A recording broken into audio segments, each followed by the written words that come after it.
You are listening to the Horse Radio Network, part of the Equine Network family.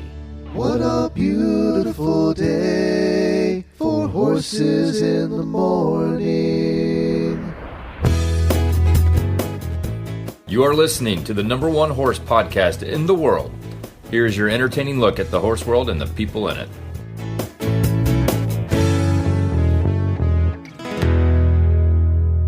I'm Sarah Honegger.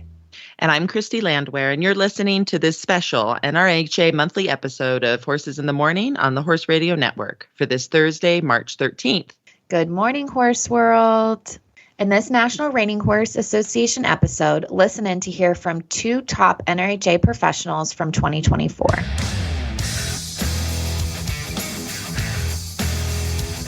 It's the second Thursday of the month. That means it's time to slide in to the National Reining Horse Association episode of Horses in the Morning.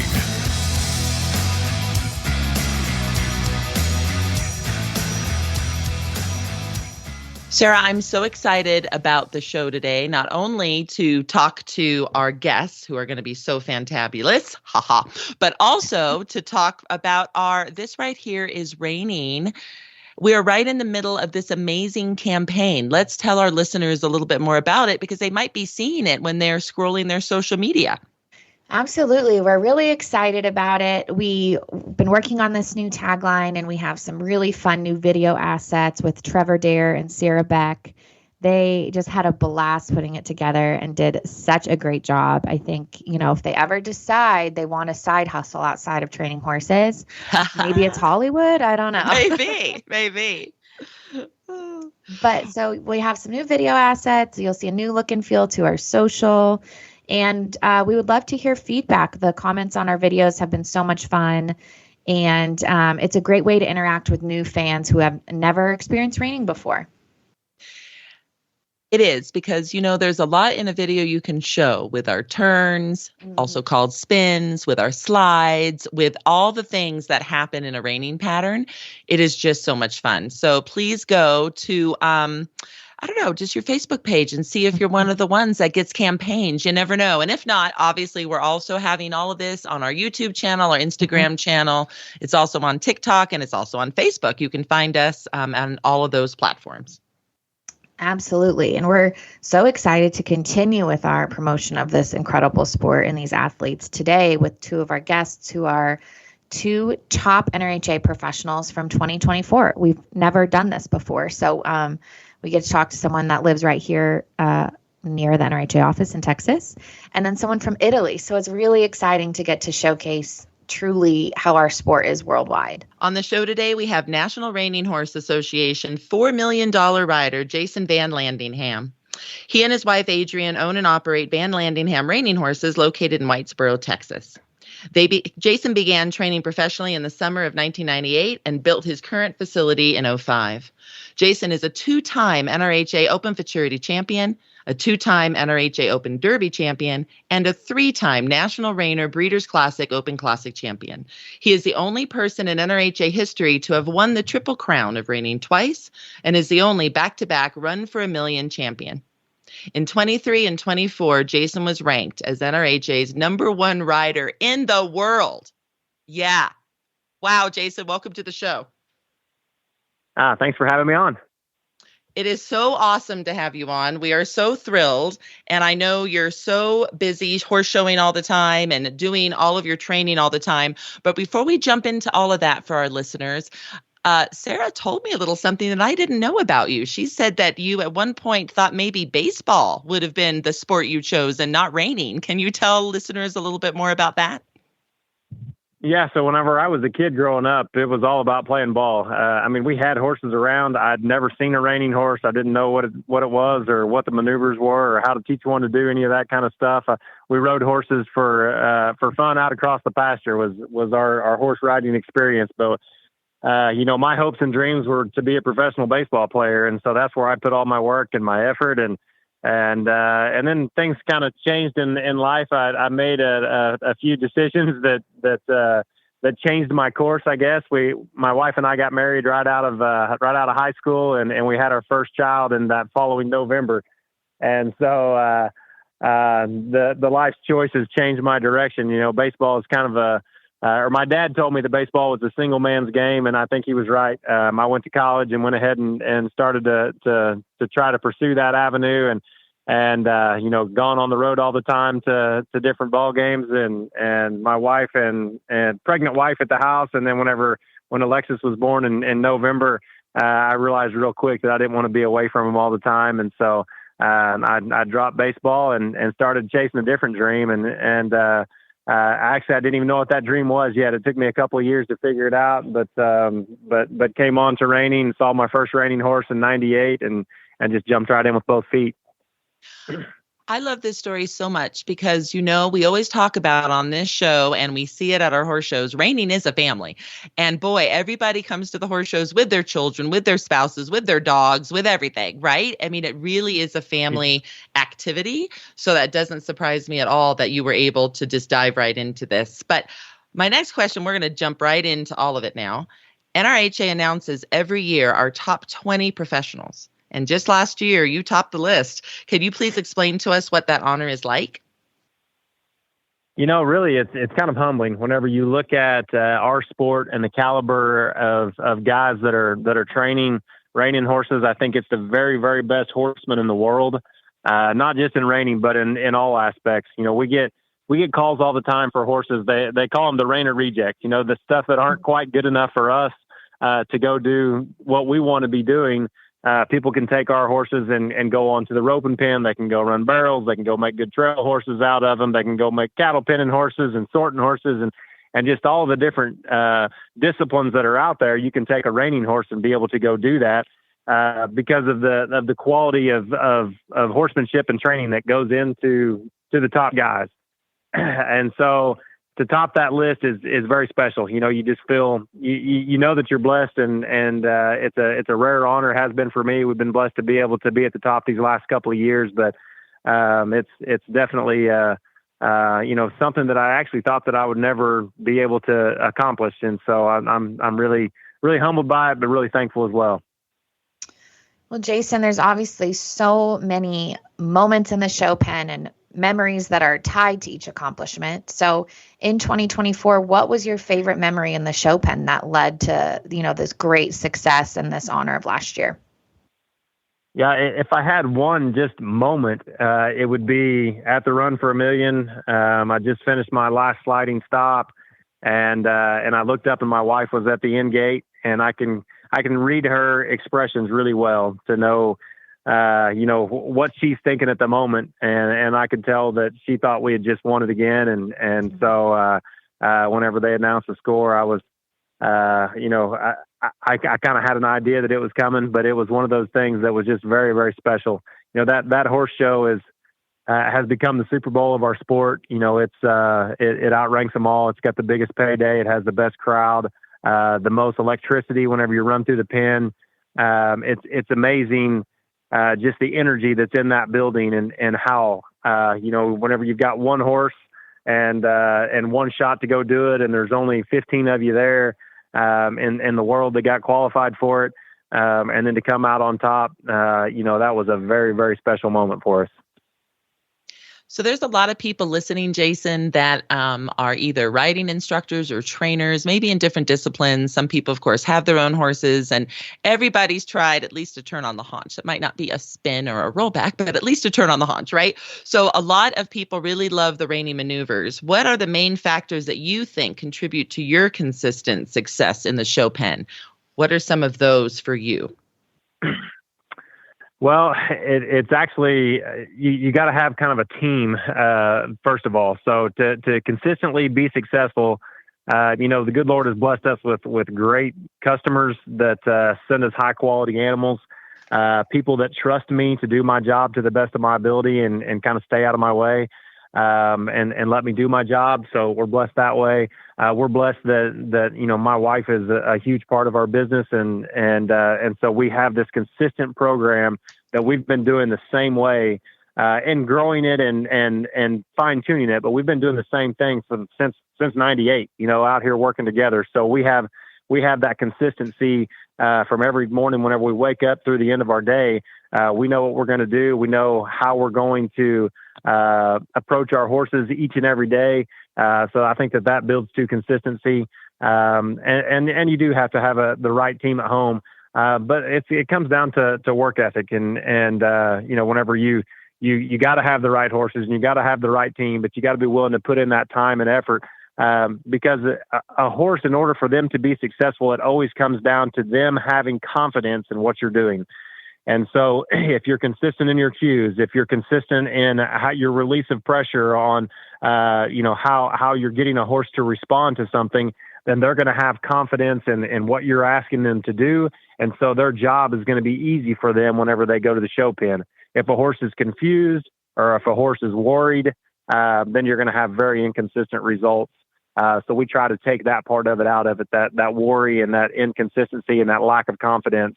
If we can take that out of the equation, then we can have a lot more success. So I think that's the main contributing factors.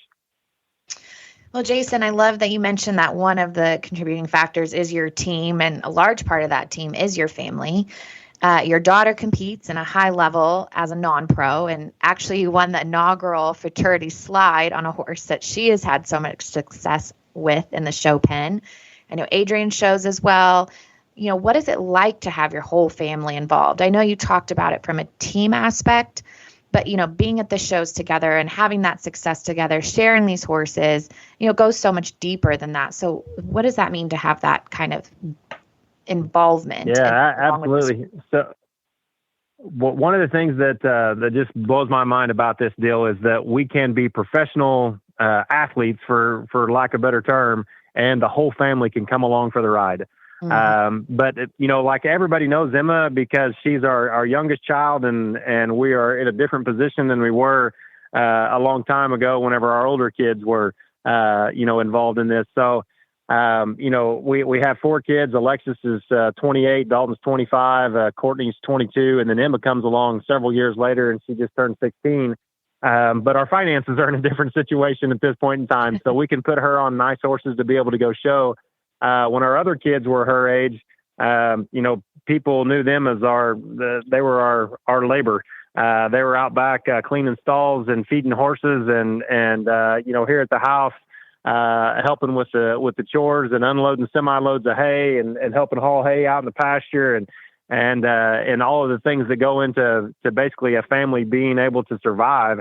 And they were a huge part of our early success just by us being able to feed our family. That was early success was being able to feed our family and pay our mortgage, and they were a huge part of that. And like I said, the older ones, a lot of people don't know them because they weren't in the spotlight like Emma's able to be. But yeah, it's been a family business all the way through. And now, Dalton still trains horses and is successful in his own right, doing the things that he does. And our older kids have all learned a great work ethic so they can come out and be successful in whatever they're doing. And I think that is because of the horses and the horse business and what we were allowed to do together as a family. So yeah, it's extremely important that our family's a part of it. I wouldn't be anywhere close to where I am without them. They are the backbone. Adrian is the backbone, but they're all the ligaments that keeps everything together as well. And so it's just a special thing to be able to do and have your wife and your kids right there with you. So Jason, where can folks find out more about you? What is your website, social media? What's the best for that? I think if they Google Vanlandingham Reining Horses, they can find it all. The website, Facebook, and I don't even know the social media stuff. That's my wife's one of her expertises as well. She takes care of all that stuff. But I think we're on most of it. And Vanlandingham Reining Horses, you'll find it. So is there anything that you would like to add today before we're done? Anything that you want to chat about? Any special horse in your life? Anything like that? Maybe anything like that you would like to add before we end? We've had so many special horses, and whenever we had Not Rough at All back in 2013, and he put us on the map, I thought he was the once in a lifetime horse. And then a Vintage Smoke comes along, and wow, we're so blessed to have 2 once in a lifetime horses. And then you have Best Shine, and you have Gonna Be Big Time, and all those horses that have just won so much for us. That it's special. It's special to have that quality of an animal. and be the person that somebody trusts to train them. So that's an awesome part. But like I said before, this all boils down to the good Lord blessing us and putting us in the right spot with the right people to have success. And without him, you wouldn't be talking to me on the phone. I guess let's put it that way. Mm-hmm. Well, thank you so much for being on today, Jason. It was a pleasure to have you. Thanks for having me, and you all have a great day. I love how Jason said that you can be a professional athlete and actually have all of your family come with you, because I guess I've never really thought until his interview today how incredibly lucky we are in the horse world that we can do that. I mean, he had to change his entire trajectory when he had a family at a young age. And what a wonderful thing to do, because in horses, we can do that. Whereas you can't necessarily do that in baseball, football, basketball. That's very interesting. Yeah, absolutely. And, he talks about that often in any interview he gets a chance to talk about, which I think is a really beautiful thing and, shows how much he and, a lot of our folks who've been on this talk about just that family aspect, like you mentioned earlier, but truly to bring up, like you're saying, having them with you the entire journey. It is really rare, and it is such a special piece of the equine industry. We are so excited to be joined by our Italian-based NRHA professional, Nico Sicuro. He has earned more than $662,000 in NRHA lifetime earnings. At only 28 years old, he became the 2024 NRHA Open World Champion on Colonel's Dancing Gun. The pair competed 18 times last year and won 17 of them to amass more than $64,000. Nico, good morning. Thank you for joining us. Can you tell us a little bit about your journey to this championship with this 11-year-old stallion? Sure. Good morning, everybody. It's a pleasure for me, and thank you for listening me. So my journey, was really, wonderful, I can say, because everything started with the idea on trying to make the world title, the world championship. But, for me, it was really, really tough and hard to start from the beginning of the year and to arrive at the end. Also because some riders from the States try to make it. So it was, it was really, we need to stay really focused on try to make the right choice on the show where we were going, and to try to make our best. But I have to say that I have a super horse that he gave me everything he has during this year. I think I never expected something like this when we were planning to try to go for the world title. But I have to say he was super, because we started from the beginning of March to compete, and we arrived until the end, until December, and he was always on the same level. Really, really good. Then on the maneuver, I think he's really great. But I have to say also with the mind, maybe he helped me also on during the year. I felt more confident in the last part of the year than and not in the first part. In the first part, I have to say I was a little bit scared, or not really clean, really like I want to be in my runs. But I have to say from half year to the end of the year, he was great, and he gave me really a lot, to all I can trust him 100%. So I'm proud of him. It's not the first time, or it's not the first show we did together, but every time he's always there, and I have to say better and better and better. So what I can say, it was long, but it was the first time for me and also for the horse that we were trying for something like this, because like normally we always make maybe special events or some opens around Europe, but never, a program like this, long like this. But I'm happy that I tried, and at the end we were able to win also the world title. That is fantastic. And I am so excited to hear about how that process works and how wonderful that horse was for you. So as you know, I don't know if you know this, Nico, but I'm in charge at the NRHA of all of our corporate partners and our sponsors. So I know Pietro very well with Quarter Dream. Okay. And so I'm so glad that you, of course, work for Quarter Dream, and they just became $1 million owners. And of course, they're a valued corporate partner of ours. They bred the horse that you're speaking about, Colonel's Dancing Gun and his dam. Yes. Can you tell us how that impacts a win like this? So I have, first of all, to thank Pietro and this family for everything they do and they did for me from the beginning, because I have to say, when we start in 2019, I start to work for him. And, I was really at the beginning, and he trusted me from the first time. Also, he gave me the best horse. So for this, I really have to be thankful to him for everything. Then, Colonel Dancing Gun is, I think, one of his first products. So Pietro also is really proud of him, and he believe him 100% like athlete, like show horse, and also like for the breeding, So I'm happy that I can give my part in this journey. For sure, Colonel Dancing Gun have a lot of others success also before me with other trainers. So he has a long career and a lot of title. But yes, for sure, he has something more, that they Pietro breed the horse with the mom that he bought a lot of times ago, and also with the mom, he won the Italian Futurity, he won a lot of shows.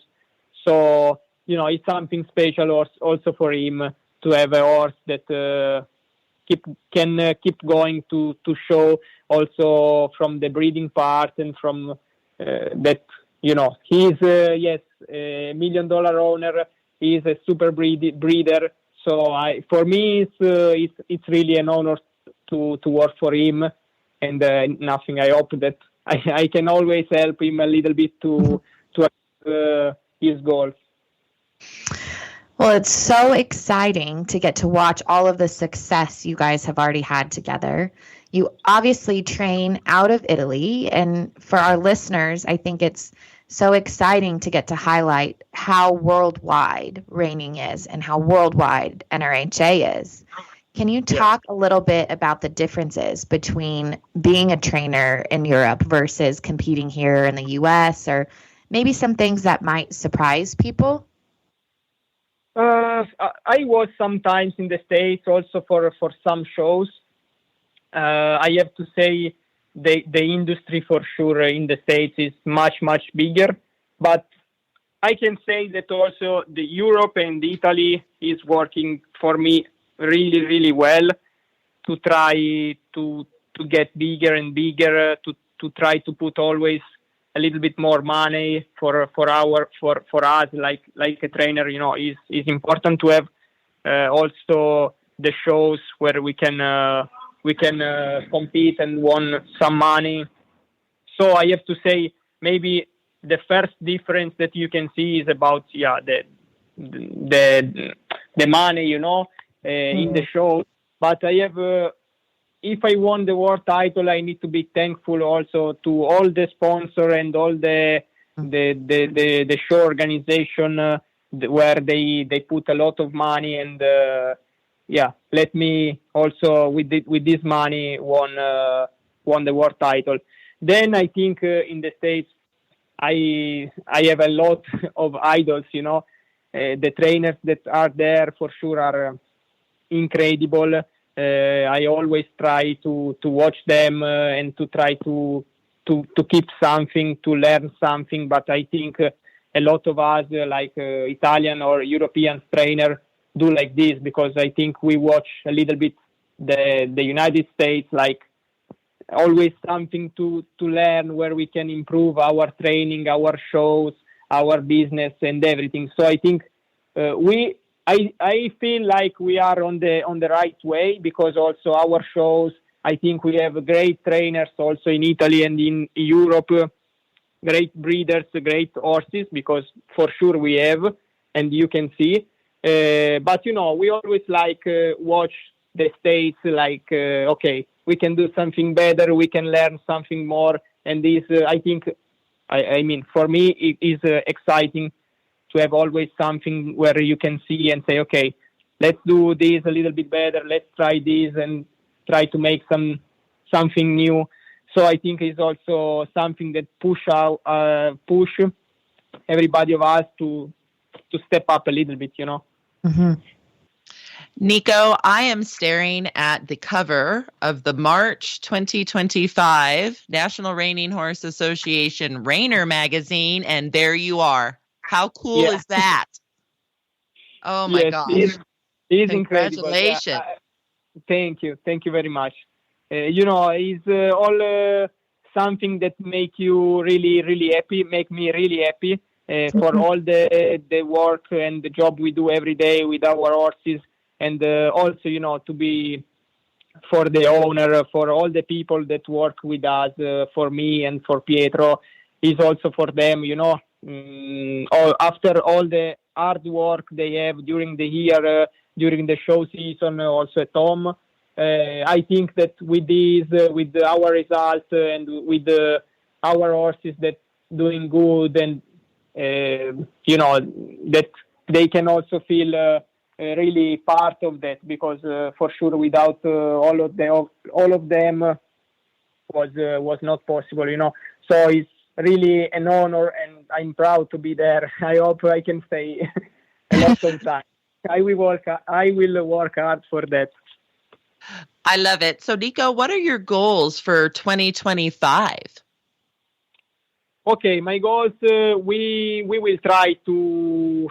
I will try to stay focused on the special events. We have the Derby in the end of March, and then end of May we have the European Futurity. I will try to do a little bit better than the last year. I was focused on the world title. Yes, then some special events were really, really good. Others, I was not really happy. I can do better for sure. So I will try to be really focused and to do my best for me and my horses on every show. So that's my goal, to be a little bit more focused and try to to stay more on the right path, to do good. Right?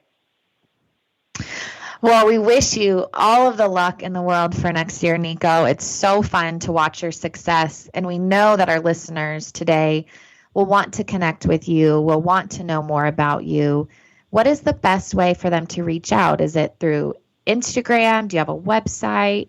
How can we help get you all connected across the world? First of all, thank you. And yes, maybe it's with the Instagram or Facebook. I don't have the website yet. Maybe we will do. But yes, on Instagram, my page is Nico Sicuro 96, and also on Facebook, Nico Sicuro. There, yes, for sure, for everybody, I'm there. Perfect. Well, Nico, this has been such a joy. My heart feels so full. My very favorite thing of NRHA is it truly is an international sport. And whether you're watching a reining in Italy or South Africa or China or Australia or the US, the passion everyone has and the horses and the judging, it's all the same. And I think it's so beautiful, and it means so much to have had you on with us this morning. Thank you very much. It was really a pleasure for me. Thank you again, everybody. Thank you, everybody. What incredible interviews today. So proud of both Jason and Nico for the different NRHA titles that they won. How do people that are listening find out more about our Top 20 program and our World Championship program? Well, that's a great question. We have so many different ways that we highlight riders and horses depending on, what level they're showing or what age the horse is. The best place to go is NRHA.com/results or NRHA.com/about, depending on, kind of what you're looking for and how deep of a dive you want to do. We have everything there for you. And I encourage everyone to go and look. It's so fun to get to see all the countries people are from and, truly how far this sport expands. And there's another link to go to find our podcast today and all of our past ones. Go to NRHA.com/podcast. And now, everyone, go out and have the slide of your life.